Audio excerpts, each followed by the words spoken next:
الحمد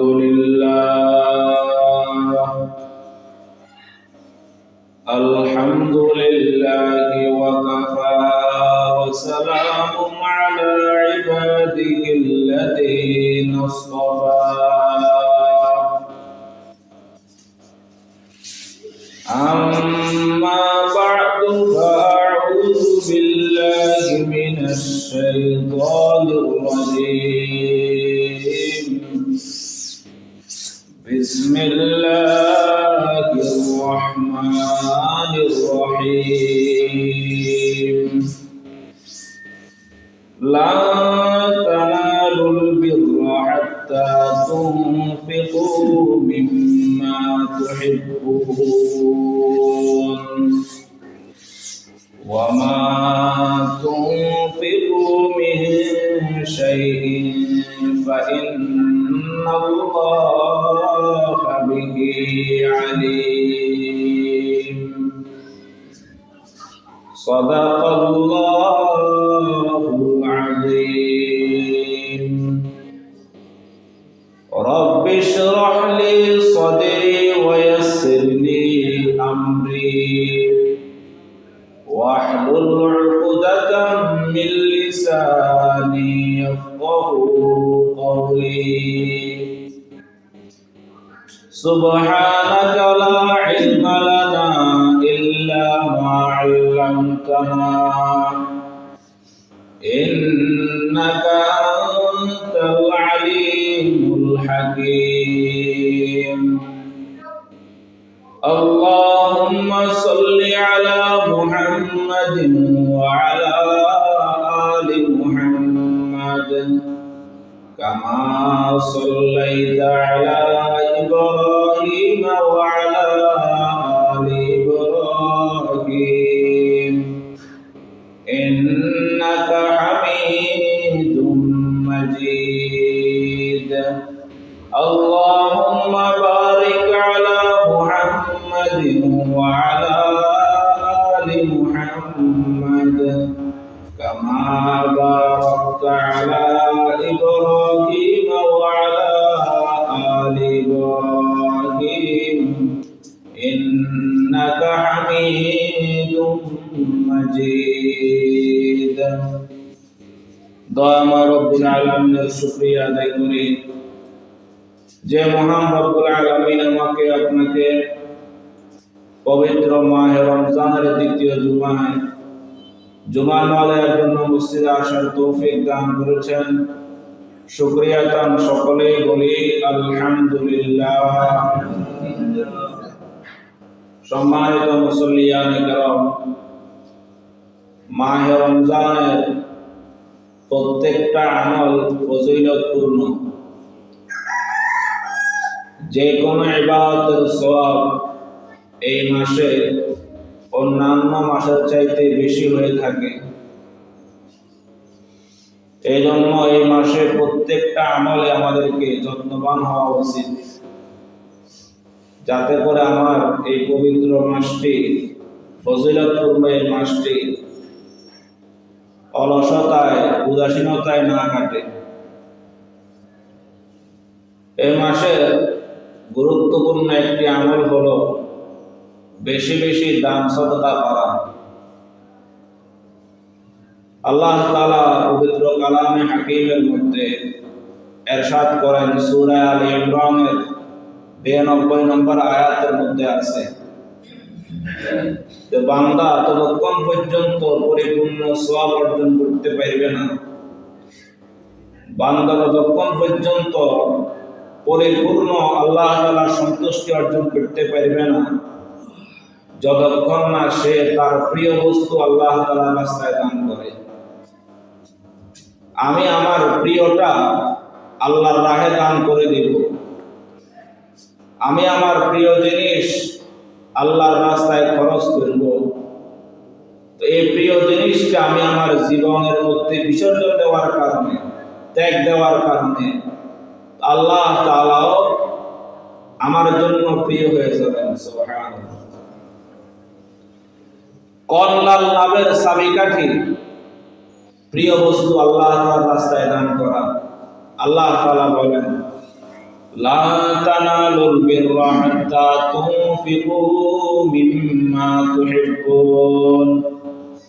লা তানালুল বিররা, তোমরা পরিপূর্ণ সওয়াব অর্জন করতে পারবে না, পরিপূর্ণ আল্লাহ তাআলার প্রিয় হতে পারবে না, হাত্তা তুনফিকু মিম্মা তুহিব্বুন, যতক্ষণ না তোমাদের প্রিয় বস্তু তোমরা আল্লাহ তাআলার রাহে দান করবে। ওয়া মা তুনফিকু মিন শাইইন, আর তুমি যা কিছুই দান করো না কেন, যা কিছুই আল্লাহর রাহে খরচ করো না কেন, ফাইনাল্লাহা বিহি আলিম, আল্লাহ তাআলা সেই সম্পর্কে পরিপূর্ণ অবগত আছেন। আমি অল্প দান করি, বেশি দান করি, আল্লাহ তাআলা সবকিছু দেখতেছেন, জানতেছেন। আমি নিজের ব্যক্তিগত পরিচয়ের জন্য দান করি কিংবা সওয়াবের আশায় দান করি, সেটা আল্লাহ তাআলা দেখতেছেন। আমি লোক দেখানোর জন্য দান করতেছি না আল্লাহ তাআলা সন্তুষ্টির জন্য দান করতেছি, সেটা আল্লাহ তাআলা জানেন।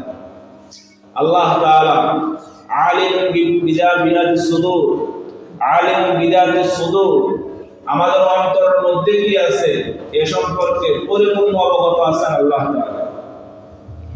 এই আয়াতটা যখন নাযিল হয়েছে, আল্লাহর নবী সাল্লাল্লাহু আলাইহি ওয়াসাল্লামের সাহাবী হযরত আবু তালহা আনসারী রাদিয়াল্লাহু তাআলা আনহু, যিনি মদিনার আনসারদের মধ্যে সবচাইতে বেশি ধনী লোক ছিলেন, মদিনার সামনে একটি বাগান ছিল, তার নাম হলো বাইরাহা। এই বাগানের মধ্যে একটা কূপ ছিল, এই কূপের পানি খুব মিষ্টি। নবী সাল্লাল্লাহু আলাইহি ওয়াসাল্লাম বিভিন্ন সময় কূপে যাইতেন, পানি পান করতেন। যখন এই আয়াতটা নাযিল হয়েছে, আবু তালহা আনসারী রাদিয়াল্লাহু তাআলা রাসূলুল্লাহ সাল্লাল্লাহু আলাইহি ওয়াসাল্লাম, ইয়া রাসূলুল্লাহ, আল্লাহ তাআলা আয়াত নাযিল করেছেন, যদি আমরা আমাদের প্রিয় বস্তু আল্লাহর রাহে খরচ না করি তাহলে আমরা পরিপূর্ণ সওয়াবের ভাগীদার হতে পারবো না। অতএব আপনি সাক্ষী থাকুন, এই যে বিশাল বড় আমার এই বাগান বাইরাহা নামে, এই সম্পূর্ণ বাগান আমি আল্লাহর রাস্তায় দান করে দিলাম। সাহাবায়ে কেরামের কেমন জজবা আছে!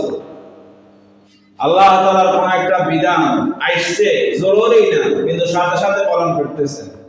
আল্লাহ রাসূল সাল্লাল্লাহু আলাইহি ওয়াসাল্লাম আবু তালহা আনসারী রাদিয়াল্লাহু তাআলা নিকটতম আত্মীয় স্বজন গরিব অসহায়দের মাঝে পূর্ণ বাগানটা খরচ করে দিলেন, বন্টন করে দিলেন। হাদিস শরীফের মধ্যে আছে, নিকটতম আত্মীয় যারা গরিব অসহায়, আমরা লোক দেখানোর জন্য দূর দূরান্তে দান করে থাকি, কিন্তু নিকটতম প্রতিবেশীর খোঁজ খবর নেই না, বাড়ির মানুষের খোঁজ খবর নেই না। অথচ হাদিসের মধ্যে আছে, কোন ব্যক্তি যদি আত্মীয়দের মধ্যে কোনো গরিব অসহায়কে দান করে, তো আল্লাহ তাআলা তাকে একটি না বরং দুইটি সওয়াব দান করবেন। সুবহানাল্লাহ। এক সওয়াব হলো দান করার সওয়াব, আর এক সওয়াব হলো সালাতুন, আত্মীয়তার সম্পর্ক বজায় রাখার সওয়াব। হ্যাঁ, আমি তাকে দান করতেছি, যাকাত দিচ্ছি, সদকা দিচ্ছি, এভাবে না বলা, বরং তাকে এমন ভাব ভঙ্গিতে দেওয়া যেন আমি তাকে হাদিয়া দিচ্ছি, এর মাধ্যমে সেও খুশি হয়ে গেল, সেটা আমার আত্মীয়, এই সম্পর্কটা আরো মজবুত হলো। এই যে আল্লাহ তাআলা একটি সওয়াব দান করবেন। আবার যে আমি তাকে নিয়ত করে দান করলাম, এর মাধ্যমে আল্লাহ তাআলা আমাদেরকে আরো একটি সওয়াব দান করবেন। সুবহানাল্লাহ। সম্মানিত মুসল্লিয়ান কিরাম, এই জন্য দানশীলতার মানসিকতা তৈরি করা। শয়তান মানুষকে দারিদ্রতার ভয় দেখায়, আর আল্লাহ তাআলা মানুষকে অনুগ্রহের ঘোষণা দিয়ে থাকে। শয়তান মানুষকে কুমন্ত্রণা দেয়, দান করিবা খরচ হয়ে গেছে, তুমি কোটি কোটি টাকার মালিক, তোমার কাছে অনেক টাকা পয়সা আছে, যদি 20 টাকা হয় অনেক টাকা যাকাত দিতে সদকা আসে, সেটা তুমি আদায় করলে তোমার অনেক সম্পদ কমে যাইতেছে। এটা ধোঁকা, আর ধোঁকা শয়তানের ধোঁকা। কোরআন মাজিদের মধ্যে সূরা বাকারা 228 নম্বর আয়াতের বর্ণনা আল্লাহ তাআলা বলেন, আশ-শায়তানু ইয়া'iদুকুমুল ফাকরা ওয়া ইয়া'মুরুকুম বিল ফাহশা ওয়াল্লাহু ইয়া'iদুকুম মাগফিরাতাম মিনহু ওয়া ফাদলা ওয়াল্লাহু ওয়াসি'উন আলীম। আল্লাহ বলেন, আশ-শায়তানু ইয়া'iদুকুমুল ফাকরা, শয়তান তোমাদেরকে দরিদ্রতার ভয় দেখায়। কিসের ভয় দেখায়? দরিদ্রতার ভয় দেখায়। তুমি দান করলে গরিব হয়ে যাবে, তোমার সম্পদ কমে যাবে। ওয়া ইয়া'মুরুকুম বিল ফাহশা, এবং শয়তান মানুষকে কৃপণতার আদেশ দেয়, এই কিপটা হও, বিভিন্ন টাকা পয়সা দিয়ে খরচ অনেক হয়ে গেছে, আর করিস না। এভাবে শয়তান মানুষকে কৃপণ হতে আদেশ দান করে। আর আল্লাহ তাআলা ওয়াল্লাহু ইয়াইদুকুম মাগফিরাতাম মিনহু ওয়া ফাদলা, আল্লাহ তাআলা বলেন, বান্দা আমি তোমাকে প্রতিশ্রুতি দিচ্ছি ক্ষমা, আমার রাহে দান করবে আমি তোমাকে মাফ করে দেব। ওয়া ফাদলা, এবং আমি তোমাদেরকে অনুগ্রহের দয়া ঘোষণা দিয়ে দিচ্ছি, তুমি আমার রাহে দান করবা, খরচ করবা, আমি আমার অনুগ্রহে তোমার সম্পদ আরো লক্ষ গুণ বাড়িয়ে দেব। সুবহানাল্লাহ। আল্লাহ বলেন আল্লাহু ওয়াসিউন আলিম, আল্লাহ তাআলা প্রশস্ত দাতা। আল্লাহ তাআলার চাইতে দানের তুলনা আর কারোই হতে পারে না। আল্লাহ তাআলা মানুষকে বিনা হিসাব দান করে থাকেন, আলিম। আর বান্দা যা কিছু দান করে সব কিছু আল্লাহ তাআলাই জানেন। সম্মানিত মুসল্লিয়ানে কেরাম, দান আমি করব, আল্লাহ তাআলা আমি যতটুকু দান করব ততটুকু আমাকে ফিরিয়ে দিবেন তো দিবেন ওই, বরং উত্তম বিনিময় দান করবেন, বরং কি দান করবেন? উত্তম বিনিময় দান করবেন। সূরা সাবার 39 নম্বর আয়াত আল্লাহ তাআলা বলেন, কুল ইন্না রাব্বী ইয়াবসুতুর রিজকা লিমান ইয়াশাউ মিন ইবাদি ওয়া ইয়াকদিরু লাহু ওয়া মা আনফাকতুম মিন শাইইন ফাহুয়া ইউখলিফু ওয়া হুয়া খায়রুর রাযিকিন। আল্লাহ তাআলা বলেন, কুল, হে নবী আপনি বলে দেন, ইন্না রাব্বী ইয়াবসুতুর রিজকা লিমান ইয়াশাউ মিন ইবাদি ওয়া ইয়াকদিরু লাহু, আল্লাহ তাআলা যার জন্য চান রিজিককে বাড়িয়ে দেন। আল্লাহ তাআলা যার জন্য চান রিজিককে, ধন সম্পদকে প্রশস্ত করে দেন। ওয়া ইয়াকদিরু লাহু, আর যার জন্য চান কমিয়ে দেন। তাহলে সম্পদ বাড়া এটাও কার দান? আল্লাহ তাআলার দান। সম্পদ কমে যাওয়া এটাও কার দান? আল্লাহ তাআলার দান। ওয়া মা আনফাকতুম মিন শাই, আল্লাহ তাআলা বলেন, তোমরা যা কিছুই আমার রাহে খরচ করিবা কেন, আমার রাহে দান করিবা না কেন, ফাহুয়া ইউখলিফুহু, তা আমি তোমাদেরকে ফিরিয়ে দিব। সুবহানাল্লাহ। 1 টাকা দান করছি, 1 টাকা আল্লাহ তাআলা ভিন্ন কোনো মাধ্যমে আমাকে ফিরিয়ে দিবেন। 10,000 দান করছি, 10,000 টাকা আল্লাহ তাআলা ভিন্ন কোনো মাধ্যমে ফিরিয়ে দিবেন। আল্লাহ তাআলার ঘোষণা। ওয়া হুয়া খায়রুর রাযিকিন, আল্লাহ বলেন, আল্লাহ তাআলা সর্বোত্তম রিজিক দাতা। আল্লাহর চাইতে মহান দানবীর, আল্লাহর চাইতে মহান রিজিক দাতা আর কেউ হতে পারে না, কেউ নেই। সম্মানিত মুসল্লিয়ানে কেরাম, দান করার মাধ্যমে, সদকা আদায়ের মাধ্যমে, যাকাত আদায়ের মাধ্যমে আল্লাহ তাআলা বালা মুসিবতকে দূর করেন, বিপদ আপদকে দূর করেন, এবং সকল প্রকার অপমৃত্যু থেকে, হঠাৎ মৃত্যু থেকে আল্লাহ তাআলা হেফাজত করেন। তিরমিজি শরীফের 664 নম্বর হাদিসের বর্ণনা, قال رسول الله صلى الله عليه وسلم إن الصدقة لا تدفع غضب الرب وتدفعني تتسوء। আল্লাহ রাসূল সাল্লাল্লাহু আলাইহি ওয়াসাল্লাম বলেন, ইন্না সাদাকাতা লা তাদফাউ গাদাবার রব, সদকার মাধ্যমে, দানের মাধ্যমে আল্লাহ তাআলার গুসাকে আল্লাহ তাআলা বান্দার জন্য নিভিয়ে দেন। সদকার মাধ্যমে, দানের মাধ্যমে বান্দার প্রতি আল্লাহ তাআলা অসন্তুষ্ট, সেটা আল্লাহ পাক কেটে দেন, সন্তুষ্ট হয়ে যান। ওয়া তাদফাউনি তাতাসু, এবং বান্দাকে আল্লাহ তাআলা অপমৃত্যু থেকে, হঠাৎ মৃত্যু থেকে, অ্যাক্সিডেন্টের মৃত্যু থেকে হেফাজত করেন। সুবহানাল্লাহ। কোন হাদিসের মধ্যে আছে, দান করার মাধ্যমে আল্লাহ তাআলা বান্দার হায়াতের মধ্যে বরকত দান করেন। সম্মানিত মুসল্লিয়ানে কেরাম, মুসলিম শরীফের 2699 নম্বর হাদিসের বর্ণনা। এই হাদিসের মধ্যে নবী সাল্লাল্লাহু আলাইহি ওয়াসাল্লাম বলেন, ও বান্দাকে আল্লাহ তাআলা কখন সাহায্য করে? আল্লাহ রাসূল বলেন, বান্দা যখন তার ভাইকে সাহায্য করে আল্লাহ তাআলা তাকে সাহায্য করেন। সুবহানাল্লাহ।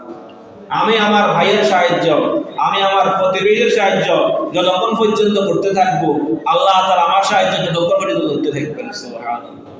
قال رسول الله صلى الله عليه وسلم والله في عون العبد ما كان العبد في عون أخيه أو كما قال النبي عليه الصلاة والسلام। আল্লাহ নবী সাল্লাল্লাহু আলাইহি ওয়াসাল্লাম বলেন, والله في عون العبد ما كان العبد في عون أخيه, আল্লাহ তাআলা বান্দার সাহায্য ততক্ষণ পর্যন্ত করেন যতক্ষণ ফি আউনি আখি, সে তার ভাইয়ের সাহায্য করতে থাকে।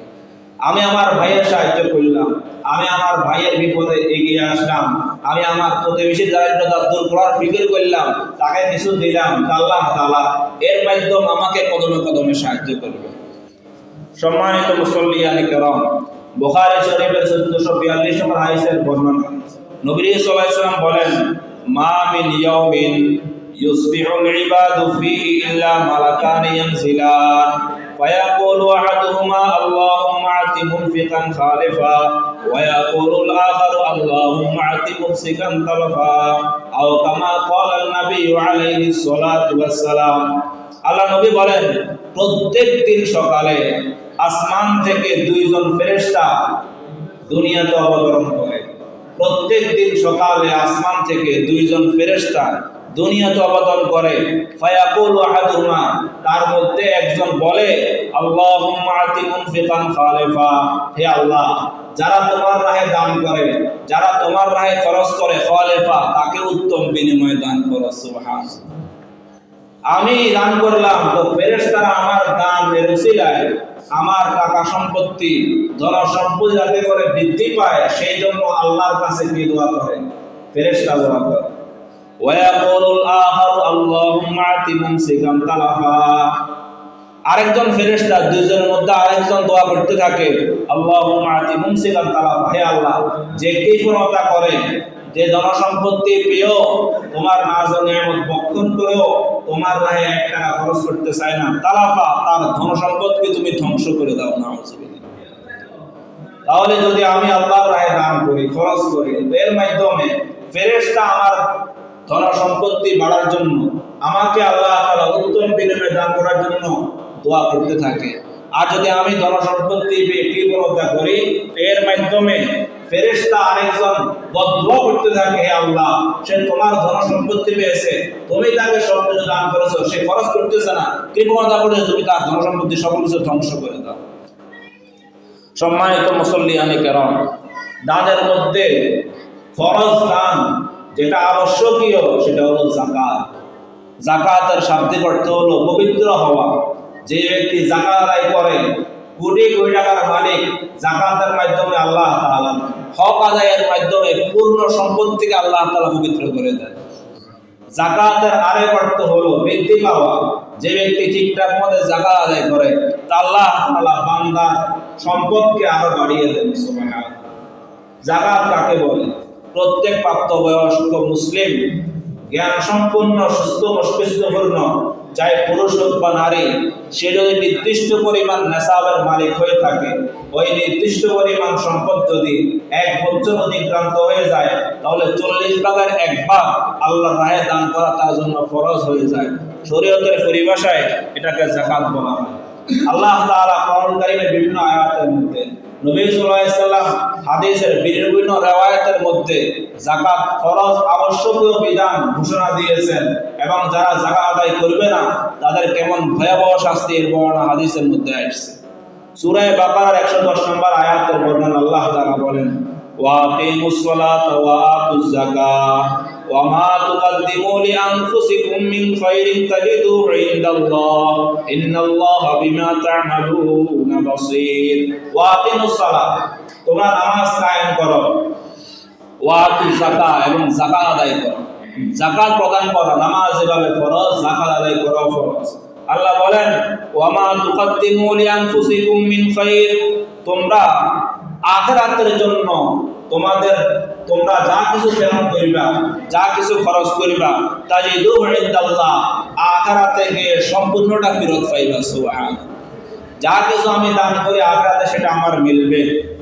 ইন্নাল্লাহা বিমা তা'মালুনা বাসীর, আল্লাহ বলেন, তোমরা যাই কিছু করো না কেন, আল্লাহ তাআলা তার সব কিছু দেখতেছেন। সম্মানিত মুসল্লিয়ানে কেরাম, কাদের উপর যাকাত ফরজ? কাদের উপর যাকাত ফরজ?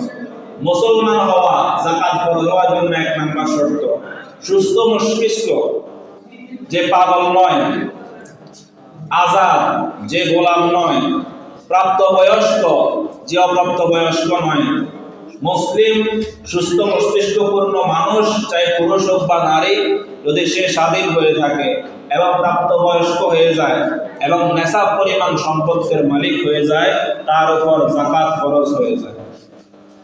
কোন কোন জিনিসের যাকাত দিতে হবে? স্বর্ণ রূপা, টাকা পয়সা, পালিত পশু নির্ধারিত পরিমাণ এবং ব্যবসায়িক মালের উপর যাকাত আসে। স্বর্ণ রূপা তার নেশাব কি আলোচনা করতেছি। স্বর্ণ রূপার উপর যাকাত আসে। টাকা পয়সা, নগদ টাকা আছে, চাই ব্যাংক ব্যালেন্সে থাকুক বা অন্য কোথাও থাকুক বা কারো কাছে আমি পেয়ে থাকি, এগুলোর উপর যাকাত আসবে। পালিত পশু, এক একটা পশুর এক একটা নেশাব আছে, যদি ওই পরিমাণ হয়ে যায় তাহলে পশুর উপরও যাকাত আসে। সচরাচর আমাদের দেশে তেমন কোনো পশু কারো কাছে নেই, এজন্য পশুর নেশাবটা আমরা আলোচনা কম করি। ব্যবসায়িক পণ্য, আমার দোকানের মধ্যে এই পরিমাণ সম্পদ আছে, যে পরিমাণ সম্পদ নেশাবের সমান হয়ে যায়, তাহলে আমার ব্যবসায়িক পণ্যের উপরও যাকাত আসে।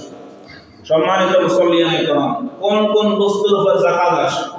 প্রয়োজনের অতিরিক্ত বস্তু, ঘর বাড়ি এটা আমার প্রয়োজন, ব্যবহৃত গাড়ি এটা আমার প্রয়োজন, দামি মোবাইল এটা আমার প্রয়োজন, দামি গাড়ি এটা আমার প্রয়োজন, এবং খাদ্যশস্য যেগুলো আমরা ভোজনের জন্য প্রস্তুত করে রাখি এগুলো আমার প্রয়োজন, পোশাক আশাক এগুলো আমার প্রয়োজন। এর অতিরিক্ত যেগুলো আছে, অতিরিক্ত সম্পত্তি যদি নেশাব পরিমাণ হয়ে যায় তাহলে ওই সম্পত্তির উপর যাকাত খরচ হয়ে যায়। আমি ব্যাংকের মধ্যে বা ঘরের মধ্যে ঘর বাড়ি নির্মাণের জন্য টাকা রাখছি, বা আমার মেয়ের বিয়ে বসাই দেওয়ার জন্য টাকা রাখছি, কিংবা হজ করার জন্য আমি টাকা রাখছি, যেইভাবে টাকা রাখি না কেন, ওই টাকা যদি 1 বছর পরিমাণ সময় অতিক্রান্ত হয়ে যায়, নেশাব পরিমাণ হয়ে যায়, তাহলে ওই টাকার উপরও যাকাত আসবে। যাকাত আসবে। সম্মানিত মুসল্লিয়ানে কেরাম, এবার আসেন কত পরিমাণ সম্পদ আমার কাছে থাকলে আমাকে যাকাত দিতে হবে। খালেস স্বর্ণ, শুধু স্বর্ণই আছে, এর মধ্যে অন্য কোনো সম্পত্তির মিশ্রণ নাই, যদি স্বর্ণ হয়ে থাকে তাহলে কারো কাছে 7.5 ভরি স্বর্ণ থাকে। কয় ভরি? 7.5 ভরি যদি স্বর্ণ থাকে, এই স্বর্ণের উপর যদি 1 বছর অতিক্রান্ত হয়ে যায়, ওই সম্পত্তির যাকাত আসবে। তাকে 40 ভাগ করে 1 ভাগ আল্লাহর রাস্তায় দান করতে হবে, খরচ করতে হবে। রূপা, রূপার নেশাব হলো 52.5 ভরি। কয় ভরি? 52.5 ভরি। এই 52.5 ভরি রূপারও হিসাব করা হয়। এবার 52.5 ভরি রূপার মূল্য যতটুক, সেটা যদি আমার স্বর্ণ এবং রূপা মিলে হয়ে থাকে 52.5 ভরি রূপার মূল্য, কিংবা নগদ টাকা মিলে হয়ে থাকে, কিছু স্বর্ণ আছে, কিছু রূপা আছে, কিছু নগদ টাকা আছে, সব মিলায় 52.5 ভরি রূপার সমতুল্য হয়ে গেছে, পরিমাণ হয়ে গেছে, এই সম্পত্তির উপর 1 বছর অতিক্রান্ত হয়ে গেলে যাকাত আসবে।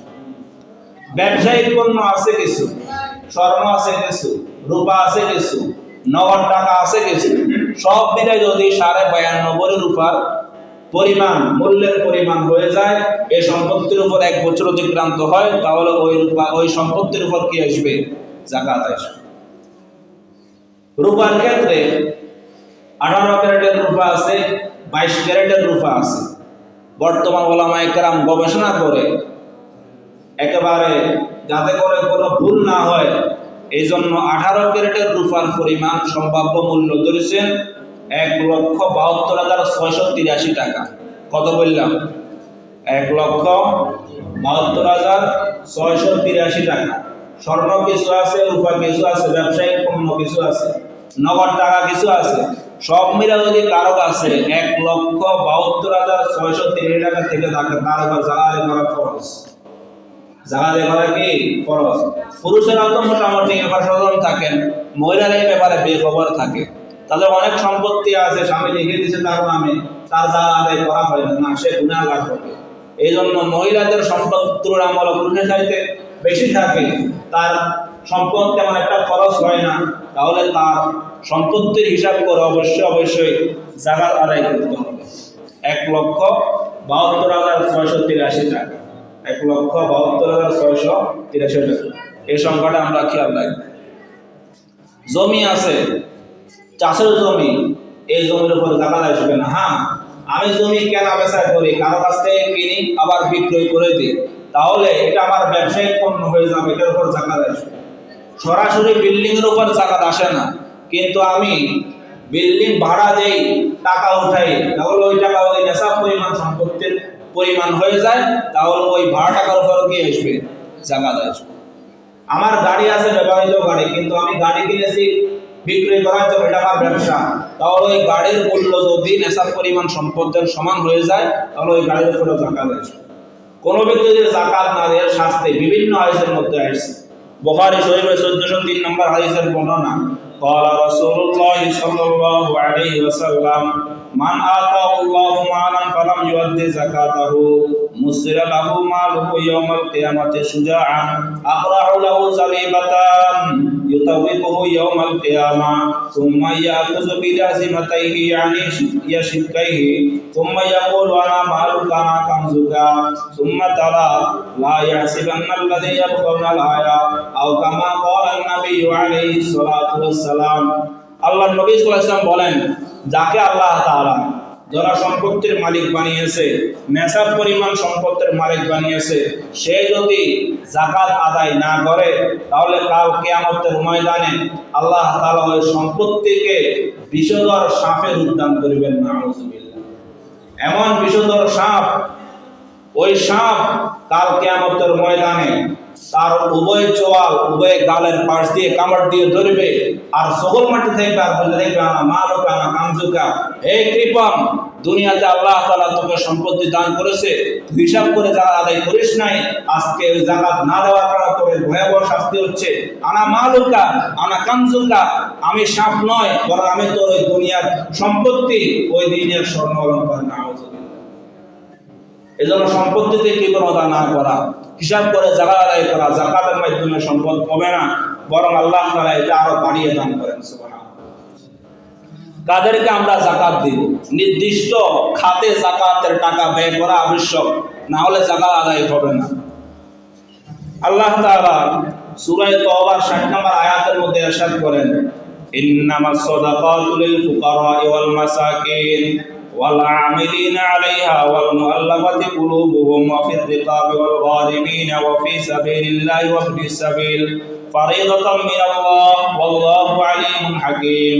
কাদেরকে আমরা যাকাত দেব? এক নাম্বার ফকির, অসহায়, গরিব, ওয়াল মাসাকিন, নিঃস্ব, কিছুই নাই, ওয়াল আমিলিনা আলাইহা, যারা ইসলামী রাষ্ট্রে যাকাতের টাকা উসুল করে এদেরকে, ওয়াল মুআল্লাফাতি কুলুবুহুম, মুসলিম ধনসম্পত্তি নেই, তাই কিছু টাকা দিলাম, তার ইসলামের প্রতি আরো আগ্রহ বাড়লো।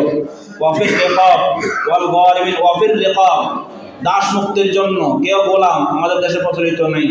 ওয়াল গারিমিন, যে করজদার, ঋণগ্রস্ত, ঋণে একেবারে জর্জরিত হয়ে গেছে, তার খবর আমরা রাখি না, তাকে যাকাতের টাকা দেওয়া যাবে, দিতে হবে। ওয়াফি সাবিলিল্লাহ, আল্লাহর রাস্তায় মুজাহিদ, যারা আল্লাহর রাস্তায় যুদ্ধ করে, মুজাহিদদেরকে যাকাত দিবে। ওয়াবনি সাবিল, যারা মুসাফির, বাড়িতে অনেক টাকা সম্পত্তি আছে, উত্তরবঙ্গ থেকে আসছে বা নদীকুল এলাকা থেকে আসছে, ঘরবাড়ি সব নিয়ে গেছে, পথে পথে ঘুরতেছে, কিছুই নেই এখন তার কাছে, তাকে যাকাত দেওয়া যাবে। ফারিদাতুম মিনাল্লাহ, এটা আল্লাহ তাআলার পক্ষ থেকে নির্ধারিত। ওয়াল্লাহু আলিমুন হাকিম, আল্লাহ তাআলা সব কিছু জানেন এবং আল্লাহ তাআলা প্রজ্ঞাময়। সম্মানিত মুসল্লিয়ান কিরাম, বর্তমান সময়ে কিছু নিম্ন শ্রেণীর মানুষ, যাদের মানসিকতা একেবারে দুর্বল এবং মানসিকতার একেবারে নিম্ন পর্যায়ে, এরা কেউ কেউ আলোচনা করতেছে, ওই মাদ্রাসায় যাকাতের টাকা দিলে যাকাত আদায় হবে না। সবাই বলেন নাউযুবিল্লাহ। আল্লাহ তাআলা যাকাত কোন খাতে ব্যয় করবে সেটা বলে দিয়েছেন কিনা? দিয়েছেন। ফুকারা মাসাকিন, বর্তমান সময়ে যারা নিঃস্ব এবং দরিদ্র, যারা জেনারেল কিংবা যারা কোনো কাজকর্ম করে খেয়ে থাকে, এরা নিঃস্ব বটে কিন্তু কাজ করার শক্তি আছে। আর মাদ্রাসার মধ্যে যে সমস্ত গরিব অসহায় ছাত্ররা পড়ালেখা করে, এদের অভিভাবক নাই, না মা আছে না বাবা আছে, এদের দিনটা তো সে মাদ্রাসায় শুয়ে থাকে, সে তাকে যদি কেউ 2 টাকা দেয় তো সব পেয়ে থাকে, আর তার জন্য যদি 500 টাকা দিয়ে থাকে, তার বোর্ডের খানা জারি থাকে। এতে মাদ্রাসায় তার যাবতীয় পোশাক আশাক, পিতা এবং পড়ালেখার সম্পূর্ণ ব্যয়বহুল খরচ মাদ্রাসায় বহন করে থাকে। তাহলে সবচাইতে ফকির এবং মিসকিন যারা এতিম অসহায়, এদেরকে যাকাত দেওয়ার মাধ্যমে সে যখন এই অল্প কিছু টাকার বিনিময়ে সে তার লম্বা সময় একটা জার্নি পড়ালেখা শেষ করে আলেম হবে, উম্মতের রাহে কোরআনের কথা বলবে, আমল করবে, এর একটা সব অবশ্যই আমার আমলের মধ্যে যুক্ত হবে। বলেন সুবহানাল্লাহ। আমাদের কয় মাসের মধ্যে দুইটা ফান্ড আছে। সরাসরি মসজিদে যাকাত দিলে আদায় হয় না, সরাসরি মাদ্রাসায় যাকাত দিলে আদায় হয় না, কিন্তু ফান্ড যদি থেকে থাকে, মসজিদ ফান্ডের একটা ফান্ড ঘরোয়া ফান্ড, এর মাধ্যমে এলাকার অসহায় গরিব দুঃখীদেরকে সাহায্য করা হয়, সেখানে দেওয়া যাবে, অসুবিধা নেই। কোন সামাজিক সংগঠন ঘোরাবার আলাদা নির্দিষ্ট ফান্ড আছে, এই ফান্ড থেকে গরিব অসহায়দেরকে দান করা হয়, দেওয়া যাওয়া অসুবিধা নাই। আর মাদ্রাসার মধ্যে দুইটা ফান্ড, একটা হলো জায়েজ ফান্ড আর একটা হলো ঘোরাবার ফান্ড। জায়েজ ফান্ডে সাধারণ দান সদকা যেগুলো আসে সেগুলা দিয়ে মাদ্রাসার উস্তাদদের বেতন ইত্যাদি মানুষ দিয়ে থাকে। আরেকটা হলো গোরাবা ফান্ড, নির্দিষ্ট এর হিসাব করতে হিসাব বিভাগের যিনি দায়িত্ব থাকেন খুব চোখ আমরা থাকেন, যাতে করে এক টাকাই দিক সেদিক না হয়। এই টাকাগুলো গরিব অসহায় যে সমস্ত ছাত্র আছে, যদি পড়ালেখা করার সামর্থ্য নাই, এদের পিছনে ব্যয় করা হয়। আর এর মাধ্যমে আল্লাহ তাআলা বান্দাকে দুই ভাগের দুই গুণ নেকি দান করবেন, দানের নেকিও দান করবেন। আর সে যে একজন ছেলের একজন মেয়ের ইলম শিক্ষার পিছনে সাহায্য করলো, এর মাধ্যমে আল্লাহ তাআলা তাকে নেকি দান করবেন। সম্মানিত মুসল্লিয়ানে কেরাম, আরেকটি আমল হলো সাদকাতুল ফিতর। আমরা খেয়াল করি, এই বছরের সাদকাতুল ফিতর ইসলামী ফাউন্ডেশন কর্তৃক নির্ধারিত এবং বাইতুল মুকাররমের খতিবের সভাপতিত্বে মুফতি আব্দুল মালিক সাহেব ঘোষণা দিয়েছেন এই বছরের সাদকাতুল ফিতরের পরিমাণ কত। 5 প্রকার খাদ্যের মূল্য দ্বারায় সদকায়ে ফিতর আদায় করা যায়। জব, খেজুর, পনির, কিশমিশ এবং গম। জব, খেজুর, পনির, কিশমিশের ক্ষেত্রে নির্ধারণ করা হয়েছে 1 সা, যেটার পরিমাণ হলো 3 কেজি 300 গ্রাম। আর 5 নম্বর গম এবং আটার ক্ষেত্রে নির্ধারণ করা হয়েছে আধা সা, যেটা হাদিসের বর্ণনা, এর পরিমাণ হলো 1 কেজি 650 গ্রাম। তো সেই হিসাবে এটা যদি আমরা টাকায় কনভার্ট করি, তাহলে মূল্য হয় আটা এবং গমের পরিমাণ মূল্য দিয়ে যদি গমের সদকায়ে ফিতর আদায় করে, তাহলে এই বছরের সর্বনিম্ন সদকাতুল ফিতরের পরিমাণ হলো 110 টাকা। কত টাকা? 110 টাকা। আমরা অধিকাংশ এটা আদায় করে থাকি, কিন্তু যাদের সামর্থ্য আছে আরো অন্যান্য যেই খাদ্যদ্রব্যগুলো আছে সেগুলোর পরিমাণ দিয়ে আমরা সদকায়ে ফিতর আদায় করার চেষ্টা করব। জবের ক্ষেত্রে 530 থেকে 595 টাকা, 530 থেকে 595 টাকা। কিশমিশের ক্ষেত্রে 1980 থেকে 2000 টাকা। খেজুরের ক্ষেত্রে 1310 টাকা থেকে 2472 টাকা এবং সর্বোচ্চ পরিমাণ পনিরের মূল্য 205 টাকা। তাহলে এই বছরের সদকাতুল ফিতরের সর্বনিম্ন পরিমাণ কত? 110 টাকা আর সর্বোচ্চ পরিমাণ 205 টাকা। যে আলোচনা করলাম আল্লাহ তাআলা আজকে মৌলিকভাবে 3টা বিষয় আলোচনা। প্রথম, দান সদকার ফজিলত, দ্বিতীয়ত যাকাতের আলোচনা, তৃতীয়ত সদকাতুল ফিতরের আলোচনা। যে আলোচনা করলাম আল্লাহ তাআলা আমাদেরকে সে কথাগুলো মোতাবেক আমল করার তৌফিক দান করুন। ওয়া আখিরু দাওয়ানা আলহামদুলিল্লাহি রাব্বিল আলামিন। যারা সুন্নাত করতে পারেন সুন্নাত করুন।